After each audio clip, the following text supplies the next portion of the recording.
It took an old brand into a new direction. When you develop under Tom Clancy franchise, it means that you need to validate and to justify everything. It introduced the world to a new kind of hero. Who doesn't want to sneak around in the shadows and still feel like you're a badass? I mean, you don't need to fire a rocket launcher to be able to do that. Sam Fisher is this over-the-hill, cynical, jaded, middle-aged rogue. You didn't answer my question.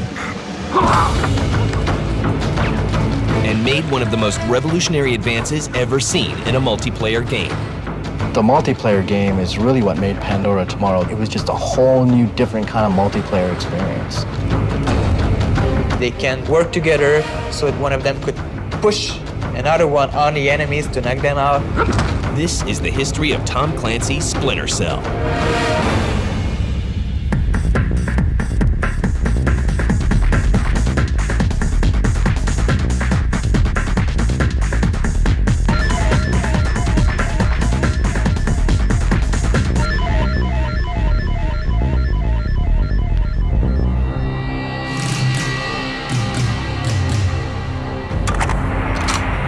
Navy SEALs, Green Berets, Delta Force. These elite military units are the stuff of legend and have inspired countless video games. Some give gamers a taste of the action, but others focus on a different aspect of Special Forces work. Well, the stealth action game, it's a different kind of game from what we're used to in the fact that killing is not the priority in a stealth action game. You know, it's about not being detected. It's about not creating havoc out of a situation. It's really almost like walking into a place and leaving it as it was, as if you were never there. And I think that really creates a unique type of gameplay. Early pioneers in the stealth action genre set a high standard. When you talk about stealth, it's very hard to leave out the original Metal Gear. There was the hiding behind the walls and not being detected. But I think the latter generation games on the PlayStation, Metal Gear Solid, really picked up on the idea of hiding behind things, and especially with the 3D landscape. That created a whole new style of gameplay that really has taken off in this industry. While gamers learn the ins and outs of this exciting new genre, best-selling author Tom Clancy lends his name to a line of realistic video games. People were really enthusiastic, certainly around the industry, when Clancy announced a title. Well, only because his properties are so strong. He's probably the most popular fiction writer, certainly among men, easily, that there is. And the thought of those properties and those characters, Jack Ryan, etc., being translated to computer was very exciting. It's only a matter of time before Ubisoft decides to blend stealth action with the Clancy brand. The title of this new game is Tom Clancy's Splinter Cell. We wanted to make a stealth game where we can have a closer connection with the environment. So the base of the concept was to being able to play with lights and shadow, to modify your own environment so you can have a better shadow path to go through the areas and achieve your goals. We chose to work with the Unreal Engine because it offered the power and the flexibility we need. Everything in the game world casts a shadow. This means that the player could interact with light and shadow like never before. They can use shadow to hide in. They could also detect enemies by seeing only the shadow. We add some visual touches like the soft physics system, which use what we call soft body. Soft body are anything in the environment that isn't solid, like curtains and flags. One of the things that made people excited about the Splinter Cell series was that it really highlighted the details of a stealth element. Then it tells you how hidden you are in the shadow and whether you're partly in the light or in the shadow, and definitely the thermal goggles and the night vision. The idea was to make a fully interactive environment. Make it possible to shoot a computer, take a soda can, and throw it to distracting enemies. But much more importantly, to shoot out lights. Shooting lights allow for a different gameplay experience depending on basically how you play. Ubisoft knows they'll need more than some pretty lighting to win over gamers, so they set out to create a lead character that will hold his own against the competition. Hi there.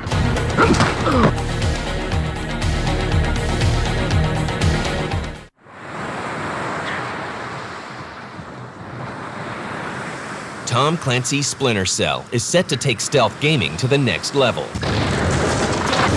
And at the center of it all is a government faction called the Third Echelon, and their key operative, Sam Fisher. Hello, Colonel. He's a rough and tumble guy, but he's got a sense of patriotism. And that's what makes him a real strong character. He's fighting for the country, and he's part of the secret Third Echelon organization, subdivision of the NSA. Are we working with the CIA's cooperation? Through me, you're attached to a dozen of the best NSA minds we have. You didn't answer my question. Who doesn't want to sneak around in the shadows and still feel like you're a badass? I mean, you don't need to fire a rocket launcher to be able to do that. Of course, if you can, that's great. But just the range of abilities and the range of movement and the skill sets that have been set up for that character have really helped make him an icon of the current sort of stealth gaming vogue. I really have a lot of respect for what they've done with Sam Fisher as a character. Your average character is a bulging biceps, quip-throwing Arnold Schwarzenegger retread, and they're just not interesting. Whereas Sam Fisher is this over-the-hill, cynical, jaded, middle-aged rogue. What's the door code? 28469. It was a pleasure working with you. That's something great. That's not a character we've seen before. Michael Ironside really sells him. Your guess is as good as mine, but I wouldn't recommend guessing. I just thought that was a great pair of boots to be walking around in. Like any real-world Special Forces soldier, Sam has both the tools and the talent to get the job done. When you develop under Tom Clancy franchise, it means that you need to validate and to justify everything. It takes place in a very near future, so you need to use a political environment that is believable, that is linked to the actual situation. You need to use gadgets that are already existing, that are already used by special forces. Sam's suit was based on a prototype that's being tested right now by the Navy SEALs, which is a wetsuit that you can wear in and out of water, and is a suit that adapts itself to temperature changes. We thought it would just fit the character, basically, since our game is based on a near future type of setting. The great thing about the Splinter Cell series is the gadgets. He has got the scope that he can shove under the door and see what's going on the other side. He's got the chaff grenades, he's got thermal vision, and he's got night vision. But the gadgets aren't so far out. They're not so sci-fi. You know, these things are stuff that probably stealth operatives in the real world actually use, which makes it even more exciting to the player. Sam's goggle became an important part of his appearance because we wanted to come up with a design that would make the character recognizable to the player. So the silhouette with the 3 dots makes Sam recognizable to a lot of people. Sam's first mission is not stopping terrorists, and it's got nothing to do with saving the world. His first job is to take on one of the biggest legends in the world of gaming. In November 2002, Sam Fisher goes head-to-head against Konami's Solid Snake, and this newcomer holds his own. The Splinter Cell game was an overwhelming success. More than 1 million copies of Splinter Cell are sold in half a year, turning it into a platinum hit. No one is surprised to hear that a sequel is on the way. But what gamers don't expect is for an entirely different team to be developing the game. Splinter Cell Pandora Tomorrow was done by Ubisoft's Shanghai team. Montreal team took a break for a little bit. It just shows the trust that Ubisoft has with their different development teams. The Shanghai studio was extremely successful in creating a sequel. In March 2004, Ubisoft releases Splinter Cell Pandora Tomorrow for the Xbox. I thought the storyline was a lot deeper in Pandora Tomorrow, and it really fleshed out Sam Fisher even more for the fans. We knew who he was from the first game, but Pandora Tomorrow actually made him a little more human, and we understood more about Sam Fisher than we did in the first game. In this sequel, Sam Fisher is tasked with stopping a terrorist group from releasing a deadly disease into the world. While the game includes the usual mix of new gadgets, levels, and moves, it's the new multiplayer mode that really makes an impact. Pandora Tomorrow really is the first game that gives you 2 totally diametrically opposed ways to play. Pandora Tomorrow has created an incredibly compelling multiplayer format between the spies and the mercenaries. We You've got one side that's sneaking around and the other side that's running around trying to blow those guys up through maximum violence.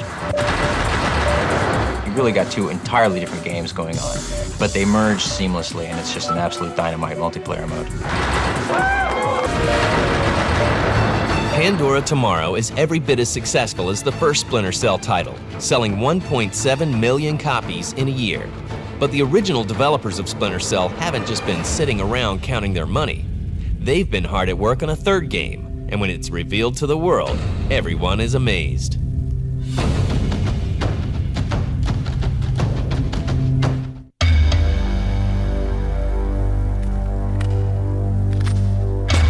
Both Splinter Cell and Pandora Tomorrow push the stealth action genre in new directions. But the third game in the series, Chaos Theory, is a giant leap into the next generation. With Chaos Theory, they're definitely taking Splinter Cell to a new level. What they're trying to do with Chaos Theory is really create a true sequel in the single-player version. When's the last time I saw you? I'm afraid I have no recollection of that, Senator. That's right! We wanted to enlarge the boundaries of the game, to remove all the trial and error type of gameplay. We wanted to make the game more accessible for a larger audience. Once again, Ubisoft Montreal crafts a frighteningly believable scenario to set the game in. Sam Fisher's mission is to save the world from these kinds of attacks. I mean, it's no surprise there. In Asia, there's an economic crisis in Japan. There's a tension going on between China and North Korea. Events in the Yellow Sea took a turn for the worse today when North Korean and Chinese forces blockaded and boarded a Japanese cargo ship. So when all of these players get involved in this, it gets very political and very ugly. And it's really about how Sam and Echelon and all of these major players interact with each other. So Sam is sent in this area to check what's going on, to look for different information. Why did you torture Morgenhold? I don't know. But Sam is always looking for what we think is the bad guy, and turns out that at some point we're like, wow, it might be him. You're not much good to me anymore. Chaos Theory includes massive improvements in both graphics and sound. So we've spent nearly 8 months to rebuild all our graphic engine from scratch. People consider the graphics in the original Splinter Cell as very good. So we had a very tough challenge ahead to innovate, get like one full step ahead of everybody else. We added an entire, what we call a sound masking system. The noise that's in an environment are very loud. Any sound that you make won't be heard. Noisy down here. Makes it easy to sneak up on people. With the new technology, details on all our characters is much improved. It allows us to make much more organic type of texture. Applying that on Sam obviously changes a little bit his look, his face. He might feel a little bit younger now, which is okay. We still kept those gray lines, gray hairs on the sides too, so which is also a signature for our main character. We built this huge dynamic weather system. We built a dynamic wind system. There's ambient wind in the world. That wind scales dynamically. We built the dynamic rain system. And if you step in the water and step back out, you'll see that you're wet, and it changes in real time the mapping on the character, and over time you'll dry off. The environment, that's one of the reasons why our budget in terms of resources for the hardware is so high in terms of graphics. Graphics are playing a key role in this game, like the light and shadows, how everything interacts together. It's part of the gameplay. When you take the weather system and our dynamic sound and our dynamic normal mapping and specular highlighting and our dynamic wind, it's really just all of those systems acting together. And we say there's a storm front coming in, rain starts to fall harder, things start to get wet, they start to become more reflective. The enemy at the same time starts to get wet and they don't like to be wet, so they change their patrols to go places that are dry. Sam gets a lot more interesting details on him. The sound of thunder comes in and you'll see a flash of light which might give away your position from the lightning, but then the thunder can cover up the sound you make. So it's all these dynamic systems acting together. New improvements in the game's AI will make Sam's opponents smarter and deadlier than ever. You are going down! We really wanted to improve the AI of the guards. You're pathetic! So we try to give them more human reaction, try to give them some sensation that they want to stay alive. We want them to be scared, to be stressed. So if you play around with a guard and you just make some noise there, break a light there, but he never sees you, he's first going to react like, oh, that's strange. What is that? Who's playing with me? And his whole attitude is going to change, and he's going to be more stressed, looking around. What we did focus on was creating like very good compatibility for the AI. What we did is actually make it completely automatic. So the NPC will be aware of where the player is looking at. When they work in group, they can actually call for cover fire. So we wanted to make sure that they would care for their life, they would go for cover, and they would be very tough to kill. Instead of just, a handful of canned, what we call barks, lines that the AI says, did I hear something? Did something just go past down there? And now we have a much broader range of things that they can notice. They can talk to each other about things that they see in the world. If one guy hears a noise, he'll say, did you hear that? And the other guy will say, Hey, you! Come out here! And then they form like an impromptu team. Get cover! So like really much more sophisticated layering of their behaviors and the things that they can do to respond to things that they perceive. The bad guys aren't the only ones with new tricks up their sleeves. Sam's better equipped than ever, and this time, the kid gloves are off.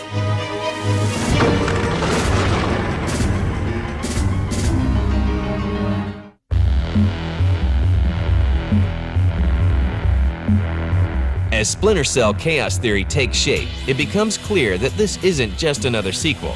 The development team is set to surpass the previous games in every way. Sam Fisher will face even greater challenges than before. We really want to improve on Sam's behavior. We wanted to add some new moves, and also want to make Sam more in contact with the whole environment. Only the best agent can use a knife. Sniping is not cool anymore, see? So Sam's attitude and the rewards of the player by going closer, because you can perform close action, close stealth. So this is an area that was very important for us. New moves, obviously, for Sam, new gadgets. We wanted to give him some more spectacular moves. The main one is the pro move, which is going on the horizontal pipe, just waiting for an NPC to get just under him and grab him and choke him. One of the few moves that we added was to be able to get close to characters, either grab them or knock them out or kill them. Even the environment can become a useful tool. There's the physics system. One of the issues we had in the original Splinter Cell was that we didn't have ragdolls. So when we were killing an enemy or just knocking him out, he was actually passing through objects, like a chair, the walls, and we got rid of that. So now the NPC, when they die, they just collide with their environment. Sam Fisher can interact with the body. You can actually pick a body, carry it on your shoulder. You can drop it somewhere. You can use it as a weapon. So it's very strategic. You can bash door to knock out an enemy that stands just behind a door. These new additions give players more freedom to play Chaos Theory any way they want. If you decide to shoot at everyone or to kill everyone, the game supports it. However, it's going to be harder, and you might miss some opportunity or secondary objectives that you would have otherwise. Those who want to replay the game or try it as a shooter, why not? It's your game, you decide how you want to play. I mean, we're not the one who's going to tell you how to play, so we decided to design a game that supports any kinds of situation. The award-winning multiplayer modes from Pandora Tomorrow are also improved upon and expanded. In Chaos Theory, we're introducing another new game mode, which is the co-op. Co-op is mission-based campaign where two rookie agents are going on a field on a side story of what Sam Fisher does. There was a lot of challenge in the co-op mode, having two playable characters acting at the same time and making very specific action together, to lock together to do some specific move and sometimes interact with a card or something. Co-op is very important because think of everything you can do for single player. Imagine that you now have a partner, they can help each other to reach certain area they couldn't otherwise. They can work together so one of them could push another one on the enemies to knock them out, so you cannot do it by yourself anymore. You gotta trust a partner. Get over here and let's get moving. The replay value behind it with all those elements is nearly unlimited. Today, the Splinter Cell series has sold 9.7 million copies worldwide. The series has even spawned a New York Times best-selling novel. The 2005 release of Splinter Cell Chaos Theory is just another step for this revolutionary series. Splinter Cell is the type of series that's probably going to have a lot of longevity, mainly because it's a game that's steeped in reality. This is happening somewhere in the world right now.